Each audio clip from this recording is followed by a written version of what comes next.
Tournament. বাড়তি উৎসাহ কাকসার বিষ্ণুপুরে। কাকসার মলানদিঘি গ্রাম পঞ্চায়েতের বিষ্ণুপুর গ্রামে বিষ্ণুপুর থেকে দলের উদ্যোগে কয়েক মাস আগে শুরু হয়েছিল নকআউট ক্রিকেট টুর্নামেন্ট। রবিবার অনুষ্ঠিত হলো চূড়ান্ত পর্যায়ের খেলা। মুখোমুখি হয়েছিল দুর্গাপুর ফরিদপুরের নবঘনপুর ক্লাব ও কাকসার রক্ষিতপুর। টসে জিতে প্রথম ব্যাট নেওয়ার সিদ্ধান্ত নেয় রক্ষিতপুর। খেলাটি 12 ওভারের হয়। 11 ওভার শেষে সব উইকেট হারিয়ে রক্ষিতপুর 114 রান করে। ব্যাট করতে নেমে 7.4 ওভার 56 রান করে সব উইকেট হারিয়ে ফেলে নবঘনপুর।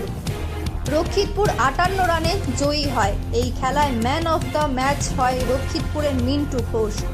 কয়েকশো দর্শকের উপস্থিতি ছিল। চরম উৎসাহ ছিল এলাকাবাসীর মধ্যে। উদ্যোক্তা কৌশিক ঘোষ বলেন, কয়েক মাস ধরে নকআউট ক্রিকেট টুর্নামেন্টটি চলছিল। খেলাটি আমাদের 16 টিমের মধ্যে হয়েছিল। দীর্ঘ 1 মাস 2 মাস ধরে চলেছিল খেলাটা। আজকে আমাদের খেলা চূড়ান্ত পর্যায়ে খেলা।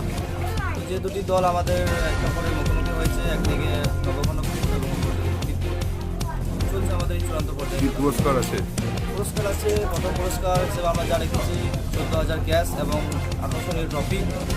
আর রানার্স যারা বিজেপি দল হবে তাদের জন্য থাকছে 10,000 টাকা এবং আকর্ষণীয় ট্রফি। এছাড়াও অনেক man of the match, best fielder এসবও থাকছে। কাদের উদ্যোগে করা হয়েছিল খেলাটা? আয়োজন করা করেছিল? আয়োজন করা হয়েছিল বিষ্ণুপুর ক্রিকেট টিমের মেম্বাররা এবং সহযোগিতা হাত বাড়িয়েছে অনেকজন আছে তাদের। রবিবার চূড়ান্ত পর্যায়ের খেলা অনুষ্ঠিত হলো। এলাকাবাসীর মধ্যে বাড়তি উৎসাহ ছিল। রানার্স উইনার্স দুই দলকে নগদ টাকা এবং ট্রফি দেওয়া হয়। Man of the match, best bowler, best ব্যাটসম্যানকে পুরস্কার দেওয়া হয়। দুর্গাপুর থেকে অনুরাধা সেনগুপ্তের রিপোর্ট, খাঁটি খবর।